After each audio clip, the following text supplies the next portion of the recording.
Всем привет, дорогие друзья! Сегодня я расскажу вам об одном из самых экстремальных моих плаваний на Дальний риф – острова Фихалхохи и его опасных обитателях. Начинаем! Первое. Чтобы вы поняли весь экстрим данного плавания, сначала давайте я вам расскажу в целом, где можно плавать на острове, а где запрещено.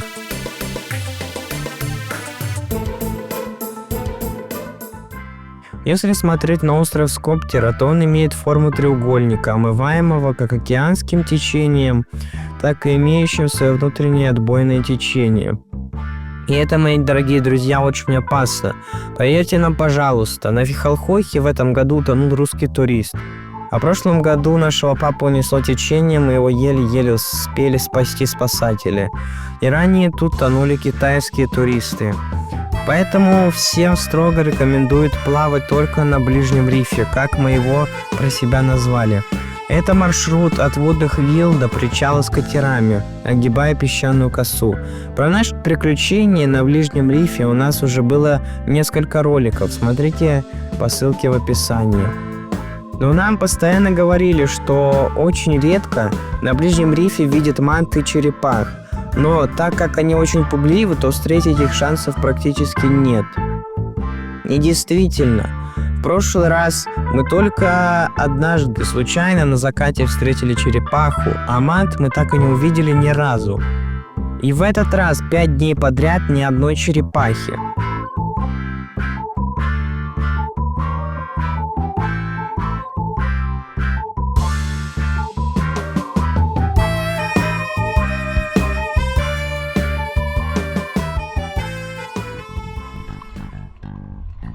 Поэтому на 6-й день мы собрали компанию из таких же отчаянных и желающих увидеть черепах и мант и поплыли на Дальний риф, в ту точку, которая находится на стыке зоны, где вас уже не спасут, и зоны, где купаться запрещено.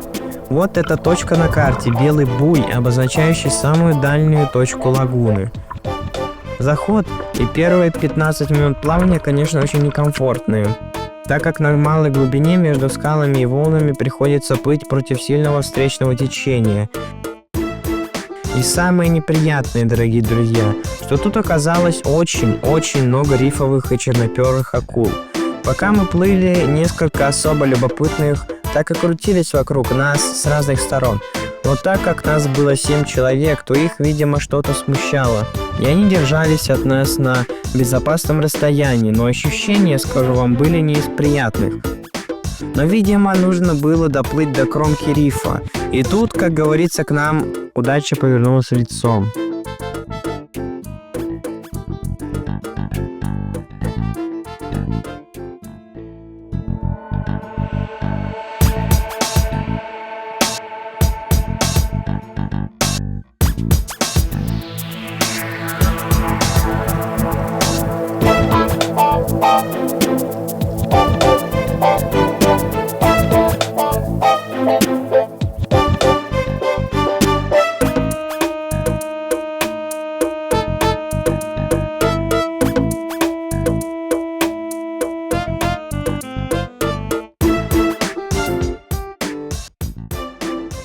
Первые, кого мы увидели, были манты, но не гигантские королевские, а мобулы.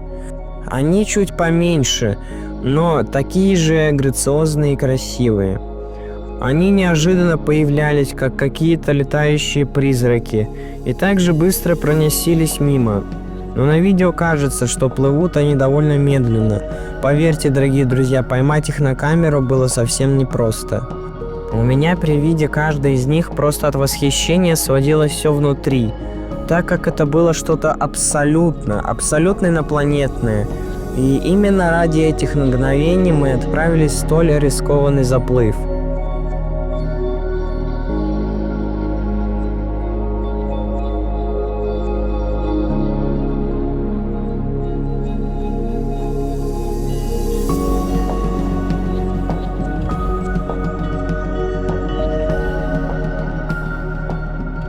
Итак, наша разведка продолжалась. И вот, смотрите, наконец я самый первый ее увидел.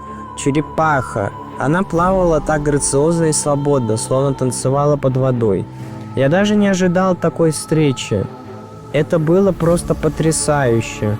Так как это была моя первая черепаха в этом году, то я довольно долго над ней крутился, пытаясь снять ее с разных ракурсов. Но, как назло, ей было не до нас, и она не хотела всплывать.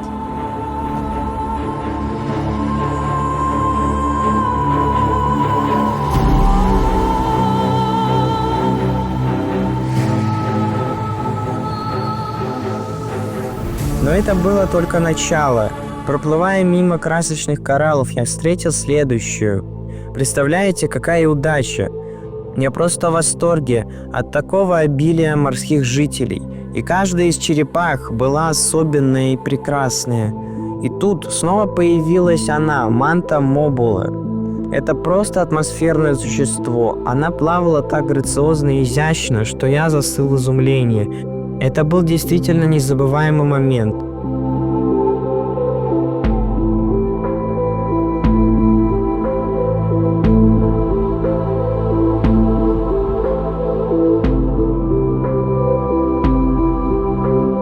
А сейчас вы видите, как же далеко мы заплыли, и как далеко уже находится остров.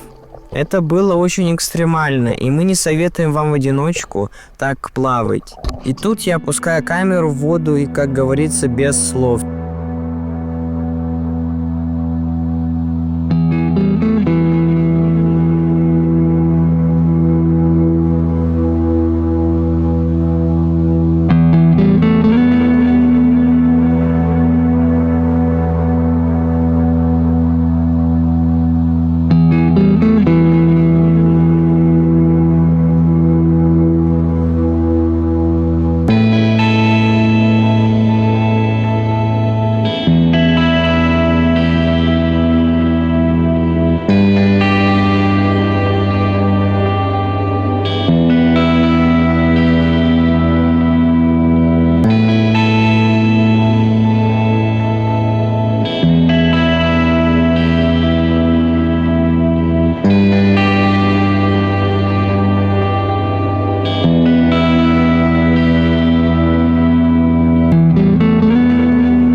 Третью черепаху мы встретили в более удобном для съемки месте. Она плавала на самом верху кромки рифа, так что мы могли с помощью телескопических палок практически вплотную к ней приблизить камеры. Посмотрите, ну не правда ли красавица? Больше всего меня поразило то, что черепаха абсолютно не обращала внимания на нашу компанию, которая окружила ее со всех сторон и спокойно плыла себе вдоль коралла, занимаясь своими черепашьими делами. Мы сделали для себя вывод, что черепахи здесь абсолютно не пуганные и поэтому не уплывают при виде человека.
А сейчас и черепаха, которая подарила нам великолепный вид, когда всплыла, чтобы глотнуть воздух на фоне бескрайнего синего океана. По-моему, получилось очень красиво. Напишите в комментариях, были ли у вас такие моменты во время дайвинга или снорклинга.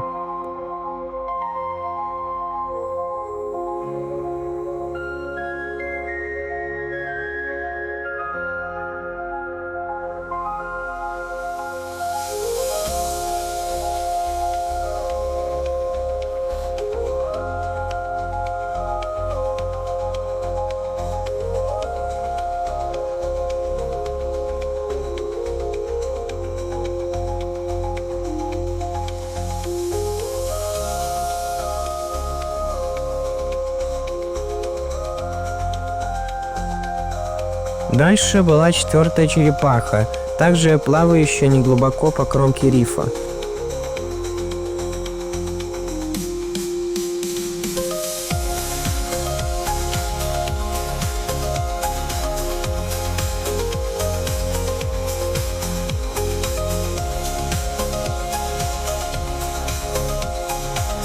Но самой красивой и эффектной была, конечно же, черепаха номер 5, которую мы встретили уже на обратном пути в лагуне на мелководье. Я столкнулся с ней лоб в лоб, и мы в первые моменты не понимали, как нам разойтись, и в довольно узком проходе между камнями.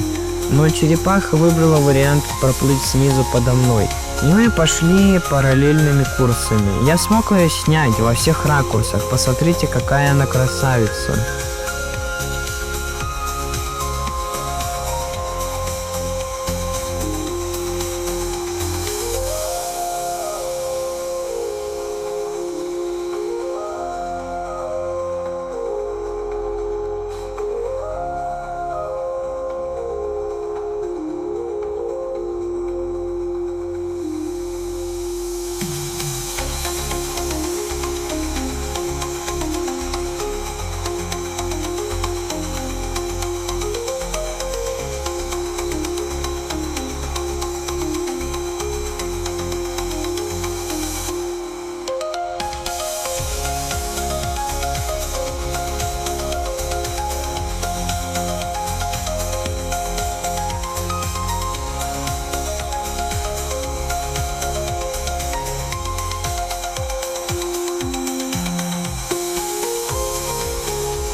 Но тут снова появилась акула, и меня течением вынесло прямо ей в бок.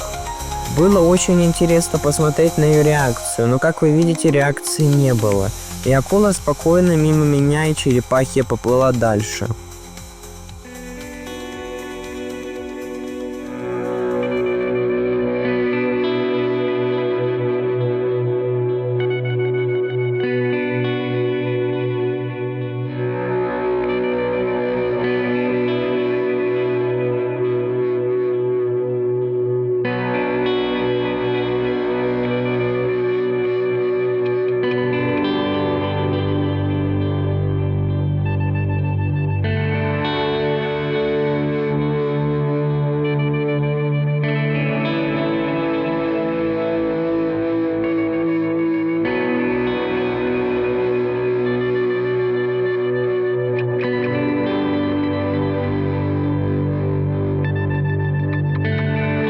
Я же говорил вам, дорогие друзья, что это опасное место.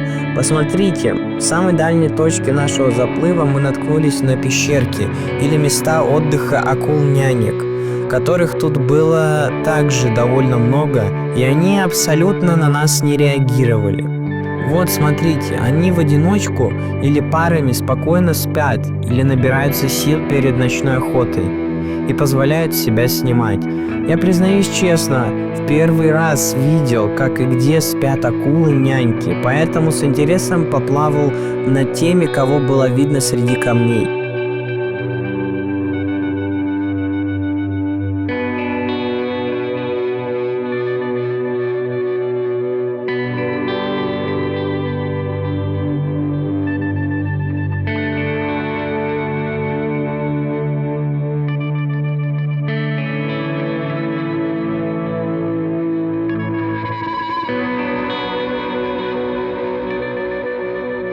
Но также считаю необходимым отметить, что если бы мы случайно не познакомились с парой фридайверов из Нижнего Новгорода, Игорем и Мариной, которые рассказали нам об этом удивительном и опасном месте, то никто из нас, конечно, бы туда не поплыл.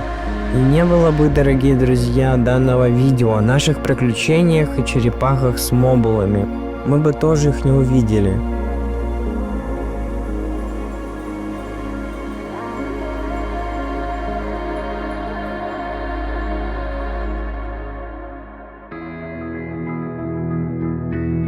Такие моменты невозможно забыть, они остаются в памяти на всю жизнь.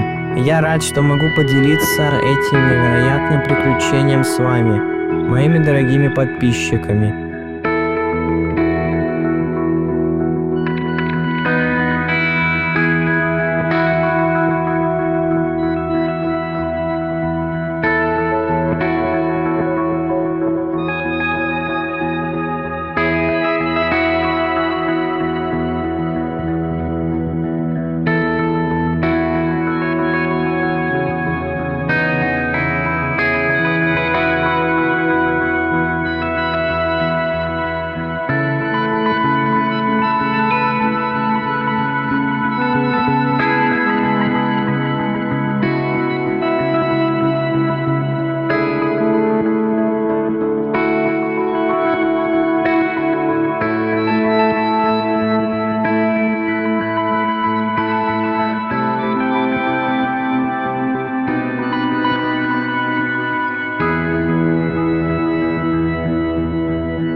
И закончить мы хотим довольно экстремальными кадрами встреч и общения с акулами, белоперыми и черноперыми, которые, как я говорил в начале, так и кружили вокруг нас.